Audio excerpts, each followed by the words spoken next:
السلام علیکم. مقام شکر ہے کہ ہمیں ہنسنے ہنسانے کا موقع دینے کے لیے وفاقی وزیر موجود ہیں جو ایسی ضرور باتیں کرتے رہتے ہیں کہ اور کچھ نہیں تو یعنی مسکرائی انسان دیتا ہے. اب دیکھیے شاہ محمود قریشی صاحب کا یہ بیان آیا کہ وہ اگر تحریک طالبان وہ پاکستان والوں نے معافی مانگی تو اس پہ غور کیا جا سکتا ہے. اب یعنی اس پر کمال کی بات یہ ہے کہ افغانستان سے کے متعلق کوئی بھی پالیسی ہو یا کوئی بھی ڈیولپمنٹ ہو، شاہ محمود قریشی صاحب جو ہیں یہ اس چین میں ایک بے خبر ترین آدمی ہے. یعنی میں چند دن پہلے بھی ہم یہاں ایک محفل میں دوستوں میں بیٹھے تھے اور سوچ رہے تھے کہ یار یعنی انہوں نے کہا تھا نا ٹیبل بجا کے قریشی صاحب نے کہ پاکستان کی جو فارن پالیسی کے فیصلے ہیں وہ یہاں ہوں گے. شاید اس وجہ سے ان کو خاص طور پر یعنی جس طرح کسی کو ذلیل یعنی ہیوملیٹ انسلٹ کرتے ہیں نا، وہ افغانستان کا اتنا بڑا واقعہ ہو گیا. قریشی صاحب کو نہ کسی نے پوچھا، نہ کسی نے کوئی مطلب مشورہ کیا، نہ یہ کہیں نظر آئے کتنے جہاز آئے کتنے گئے. قریشی صاحب بیچارے خاموش. اور یعنی جو خبر ہوتی ہے فارن آفس کے حوالے سے، میں یہ سمجھتا ہوں شاہ محمود قریشی صاحب وہ آخری آدمی ہوتے ہیں جنہیں اس کی اطلاع ملتی ہے، کیونکہ ان سے پہلے تو وہ صحافی بیان کر چکے ہوتے ہیں جن کو براہ راست تیل مارے ہوتے ہیں جہاں سے ڈائریکشن ملتی ہے فارن آفس کو.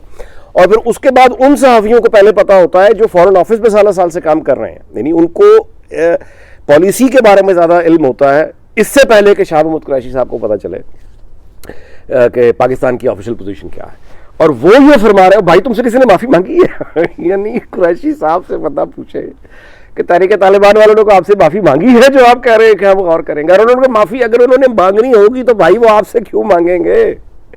وہ ان سے مانگیں گے یعنی جو آپ کے باسز ہیں.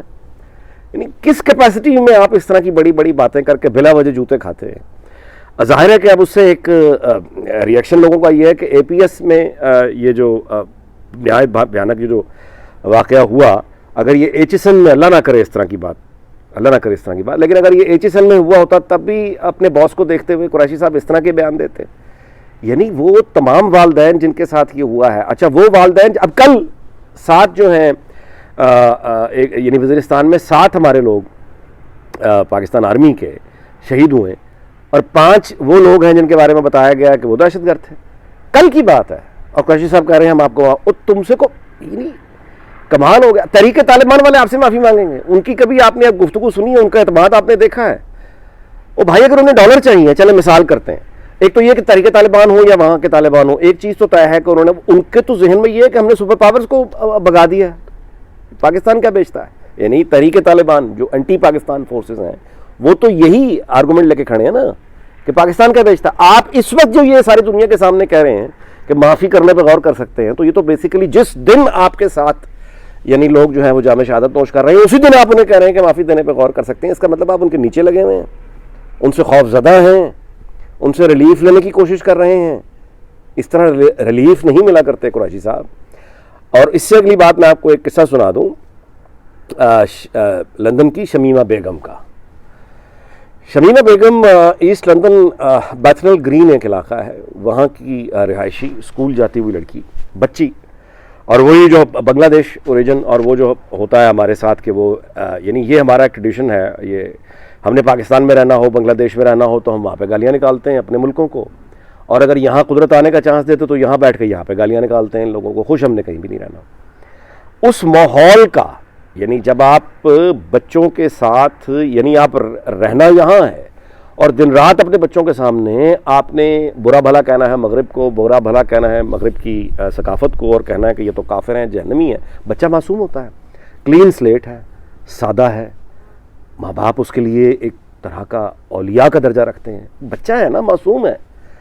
تو جب آپ بچہ یہ اپنے گھر میں گفتگو سنے گا، ہر وقت لان تان سنے گا مغرب کو، ٹیکنالوجی سے، ہر چیز سے، سائنس سے، ہر چیز سے نفرت سنے گا، اور بچہ جب یہ سنے گا کہ اصل تو ہے ہی یعنی کہ معاملہ کے جہاد ہے اور ان سے لڑا جائے کسی بھی کیپیسٹی میں، تو بچہ پھر اپنے ماں باپ کی خواہش پوری کرنے کی اس کے اندر ایک ترنگ امید پیدا ہوگی نا. وہ یہ کہے گا کہ جو کام میرا باپ نہیں کر سکا یا ماں نہیں کر سکی اور یہاں دن رات بیٹھے مغرب کو گالیاں نکالتے رہتے ہیں، چلو میں آگے بڑھ کے کچھ کرتا ہوں تاکہ میرے والدین جو ہیں وہ خوش ہو جائیں. 15 سال کی بچی آپ اندازہ لگائیں اپنی اور 2 سہیلیوں کے ساتھ. اب یہ کیا کر سکتی، مطلب کیا کریں؟ اور یہ ISIS کا جب وہاں پہ آیا سیریا میں وہ سارا، اور عراق میں جو انہوں نے اپنی سلطنت قائم کی، تو ناروے سے بھی بچیاں جو ہیں وہ ہماری مسلمان بچیاں یہ وہاں شادی کرنے پہنچ گئیں.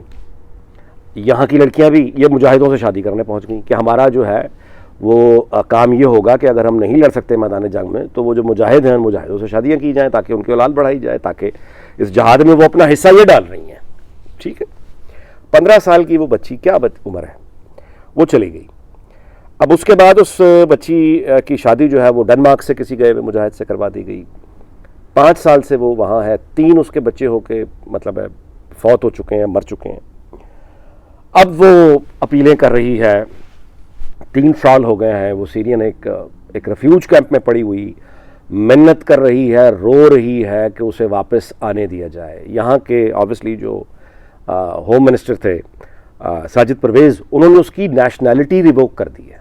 اچھا, اب وہ کورٹ آف اپیل میں چلی گئی, سسٹم تو ہے نا یہاں, کورٹ آف اپیل میں چلی گئی. وہاں ججز نے فیصلہ دے دیا کہ ٹھیک ہے 15 سال کی عمر کا مطلب اس کو واپس آنے کا حق ہونا چاہیے. اچھا, وہ یہ کہہ رہی ہے کہ مجھے واپس آنے دے, جیل میں ڈال دو, میں برٹش جسٹس کا فیس کرنے کے لیے تیار ہوں. اس مہاجر کیمپ میں جو میں زندگی گزار رہی ہوں یہاں سے خدا کے واسطے مجھے نکالو. وہ رو رہی ہے, وہ پیٹ رہی ہے, منتیں کر رہی ہے, اپیلیں کر رہی ہے.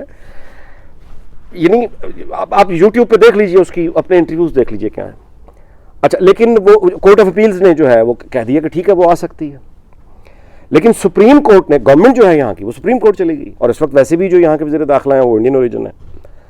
تو وہ وہاں پہ خیر وہ سپریم کورٹ نے اس سارے ججز نے یعنی اس کے خلاف فیصلہ دے دیا کہ اس کو یہاں آنے کا کوئی حق نہیں ہے, یہ سیکورٹی تھریٹ ہے. اب وہ یہ کہہ رہی ہے کہ آپ مجھے آنے دیں, میں آپ کو ISIS کے میتھڈ بتاؤں گی, میں آپ کو طریقے بتاؤں گی, میں آپ کو وہ ہیلپ کروں گی ان سے لڑنے میں, میں یہ سمجھاؤں گی کہ یہ کس طرح کی کمپین کر کے لوگوں کو یعنی متاثر کرتے ہیں. اب وہ اپنی آفر یعنی سروسز کو آفر کر رہی ہے. سپریم کورٹ نے اب وہ فائنل ہو گیا ہے. اب ظاہر ہے کہ آگے تو وکیل ہی بتائے گا کہ اس کے ساتھ کیا ہوگا, لیکن میں آپ کو صرف یہ مثال بتاؤں. ساجد پرویز نے کل بھی یعنی یسٹرڈے کل اس کو انٹرویو کیا, اب یہاں میڈیا میں وہ ڈسکس ہو رہی ہے کہ اس بچی کے ساتھ ظلم تو نہیں ہو گیا, کیونکہ اس کی اگر آپ ویڈیوز نکال کے دیکھیں وہ واقعی آدمی کا دل ہل جاتا ہے کہ وہ کس قدر یعنی وہ عذاب سے گزر رہی ہے, اور وہ 15 سال کی عمر واقعی کیا ہوتی ہے. لیکن اس کی واپسی جو ہے وہ یہاں بڑی اب یعنی ایک ناممکن دکھائی دے رہی ہے. اور آج یہاں پہ ایک پروگرام ہے بڑا مشہور, وہ لوز وومن, جس کی ہم نے بڑی گھٹیا کاپیز پاکستان میں بھی میڈیا میں بنائی, آج کل بھی بن رہی ہیں بہت ہی گھٹیا کاپیز. اینی وے, تو اس کی ایک سٹار ہے جس نے کہا ہے کہ یعنی ہمیں یہ دیکھنا چاہیے کہ اس کو وہ یعنی اس نے کوئی ایسی نہیں ہے کہ وہ ٹیررزم اس نے کچھ کیا ہے یا گولیاں چلائی ہیں. 15 سال کی بچی تھی, وہ گئی ہے, وہ 3 دفعہ ماں بن چکی ہے, 20 سال اس کی اس وقت عمر ہے, 3 دفعہ وہ ماں یعنی بن چکی ہے, تینوں بچے اس کے فوت ہو چکے ہیں, ظاہر ہے شادی شدی اس کی ختم ہو گئی ہے, مہاجر کیمپ میں پڑی ہوئی ہے. اس کو یہاں پہ مطلب ہے جیل میں ہی ڈال دو, مطلب ہے اس طرح کی گفتگو اب اس کی ابھی بھی اس کی ہمدردی میں ہو رہی ہے. تو ایک طرف سے یہ رویہ ہے کہ آپ نے دیکھا کہ ایک لڑکی جو ہے وہ یہاں سے اور کچھ نہیں تو جہادی کرنے چل پڑے, اور وہ نتیجہ میں نے آپ کو بار بار بتایا کہ وہ جو ہمارے جو ماحول گھروں کے ہیں نا یہاں مغرب میں, جو ہم نے گھیٹوز بنا کے رکھے ہوئے ہیں, انگریزوں سے نہیں ملنا, انگریزی نہیں بولنی. اچھا, فرانس میں رہتے ہیں, اچھا حیرت کی بات ہے کہ یورپ میں رہنے والے پاکستانی ان کی زبانیں بہتر بول لیتے ہیں. یہاں پہ تو الحمدللہ یہ ہے انگلینڈ میں تو کہ یہاں تو اپنا یعنی 25 کیا 30 35 40 سال سے رہنے والے لوگ, وہ نہ ان کا یہاں کا معاشرہ کچھ بگاڑ سکا, نہ انگریز کچھ بگاڑ سکا, وہ نہ انگلش بولتے ہیں نہ وہ کچھ سمجھنے پہ خاص معاملہ کرتے ہیں. اور اب اندازہ لگائیے کہ 40 سال ہو گئے ایسے لوگوں کو. اچھا, وہ پھر علیحدہ کہانی ہے جن کی شادیاں پاکستان سے امپورٹ کر کے داماد یہاں آتا ہے, اور وہ پھر کس طرح عذاب میں, یعنی اس کو پنجابی نہیں آتی لڑکی کو, یا اردو نہیں آتی, اس کو انگلش نہیں آتی. اب یعنی وہ اب آپ دیکھ لیجیے پھر آگے بچوں کا کیا حال ہوگا. تو یہ وہ کنفیوژنز ہیں جہاں سے شمیمہ بیگم نکلتی ہے, اور یہ وہ ریاست کا رویہ ہے جو کہ ادروائز انتہائی ویلفیئر, انسان دوست, اور مطلب ہے کہ بچوں کا خیال کرنے والی ریاست, اور ہر طرح سے اپنے شہریوں کو حفاظت کرنے. لیکن یہاں پہ آ کے یہ بھی ایک مثال بنانا چاہتے ہیں کہ اس کا مطلب یہ نہیں ہے کہ آپ جا کے ایک یعنی فورن کنٹری میں آپ ایک اینیمی کے ساتھ انگیج ہو کے اپنے ملک کے خلاف لڑ رہے ہیں, تو اس کو ایک مثال بنایا جا رہا ہے. ہمارے ہاں معاملہ یہ ہے کہ وہ جو طالبان ہیں ان کو قریشی صاحب کہہ رہے ہیں کہ کوئی مسئلہ ہی نہیں ہے, یہ وہی بات ہے, وہ بھٹکے ہوئے بھائی یہ واپس آ جائیں گے. تو بس اسی بات پہ بات ختم کرتے ہیں کہ پہلی بات تو یہ, اب ایک اور بھی بحث ہماری ہوئی تھی کہ پاکستان میں جو سب سے زیادہ شرمندہ آدمی, شرمندہ وزیر ہے وہ کون ہے, یعنی فائنانس منسٹر سب سے زیادہ شرمندہ آدمی ہوتا ہے, یا وزیر خارجہ سب سے زیادہ شرمندگی ہوتی ہے کہ وہ تہمت اٹھا کے کھڑا ہے وزیر خارجہ کی, ایک ایسا وزیر خارجہ جس کو معلوم ہی نہیں ہے, نہ اس کے دفتر میں اس کی کوئی عزت ہے, نہ باہر اس کی کوئی عزت ہے. تو لیکن میرا خیال ہے متفقہ ماں سوائے ایک ہمارے دوست کا ذرا مختلف خیال تھا، باقی ہم چار لوگ بیٹھے ہوئے تھے، تو یعنی میجورٹی 3-1 والی ہو گئی کہ اتفاق ہوا محفل میں اس بات کا کہ سب سے زیادہ ہیوملیٹڈ اور انسلٹڈ آدمی جو فارن افیئرز یعنی وہ جیت گیا ہے وہ شاہ محمود قریشی ہے. یعنی شاہ محمود قریشی سے زیادہ آپ یوں کہیے کہ انسلٹڈ اور یعنی ایک ڈی گریڈ ہوا پھینکا ہوا وزیر خارجہ ڈھونڈنا بڑا مشکل ہے ہماری تاریخ کو، کم از کم پریزنٹ سیٹ اپ میں ان سے زیادہ مشکل اور جاب کسی کی نہیں ہے. تو یہ آفر کر رہے ہیں طالبان کو کہ جناب آپ کے لیے عام معافی پہ ہم غور کر سکتے ہیں. تو اور یہاں میں نے آپ کو رویہ بتا دیا یہ ہے. اور آخری بات یہ ہے کہ کل میڈیا اب کیا کرے. اب آپ اندازہ لگا لیں کہ کل کی یہ خبر ہے 7 اہلکار، اب ادھر سے طالبان نے دھمکی لگائی ہے کہ آپ کو مار دیں گے، اور جن کی بندوق رکھی ہوتی ہے سر پہ وہ تو پہلے سے ہی موجود ہے. اب اگر آپ ہی میڈیا مین ہوتے تو بتائیے کیا کرتے. جنگ ہو رہی ہے، 11 لوگ جو ہیں وہ یعنی 5 اور 7 یہ بنے 12 لوگ جو ہیں کل یہ اب کیا انہیں کیا نام دیں گے آپ. آج ڈان نے ہمت کی ہے، وہ تو ظاہر ہے وہ اس نے اپنے لوگوں کو تو مار ٹائر کہنا ہی تھا، ان کو وہ ٹیررسٹ کہہ گیا. باقی اخباروں نے بھی ہمت کی ہے. اب وہ جتنے لوگوں نے یہ کہا ہے یعنی ان کو دہشت گرد، اور ظاہر اپنوں کو وہ کہیں گے، ظاہر ہے کہ ہمارے سپاہی ہیں، ہم بالکل شہید ہیں. لیکن مصیبت یہ آ گئی ہے کہ وہ اس کو دہشت گرد لکھتے ہیں تو وہ مار دیں گے. یہ جو ہے یہ کر نہیں سکتے. اب وہ کہاں جائے گا مجھے بتائیے. آپ نے رپورٹ کرنا ہو کیا کریں گے آپ پر تو پابندیاں ہیں.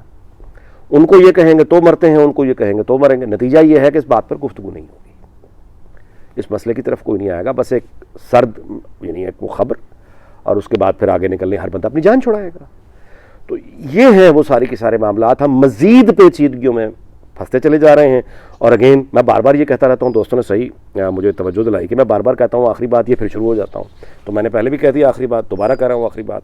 اور اس وی لاگ کی اب مزید کچھ نہیں بولوں گا. کل آپ سے ملاقات ہوگی انشاءاللہ، جلد ملاقات ہوگی. دیکھتے رہیے نہیں خواجہ آفیشیل. Thank you.